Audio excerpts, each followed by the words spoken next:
Greg Abbott spent Monday morning remembering the victims of the Holocaust in this state capitol auditorium. For evil to flourish only requires good men to do nothing. The observance was sponsored by the American Jewish Committee. The world must never forget the pain, the suffering endured by the Jewish people, nor the wickedness and the savagery imposed upon them. Governor Abbott also noted that Monday is the 75th anniversary of the liberation of Auschwitz, a death camp built by the Nazis. And we will never forget the stories of strength and perseverance of those who did make it out alive.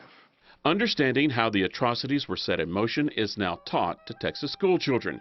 Abbott held up a copy of new legislation requiring the curriculum. This is history for the great state of Texas. The Texas Holocaust and Genocide Commission drafted the lessons mandated by the law. No, it's not just about the Holocaust. Former state lawmaker Elliot Nashtaff, who sits on the commission, said the lessons of the past can address current cases of genocide. It's the same thing. You have to know that it's going on so that hopefully it can be prevented. The governor has another task for state lawmakers. He said that he intends to ask them to adopt the international definition of anti-Semitism when they return to Austin next year.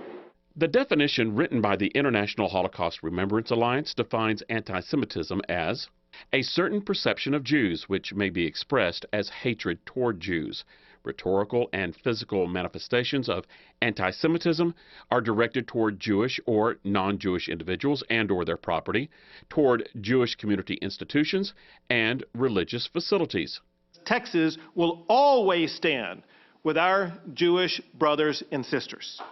The governor's call is reminiscent of a law passed in 2017, but when state lawmakers took a stand with Israel, it triggered a federal lawsuit. Last year, a Pflugerville schoolteacher won her claim that the law, which prevented state money from going to contractors who boycotted Israel, violated her free speech.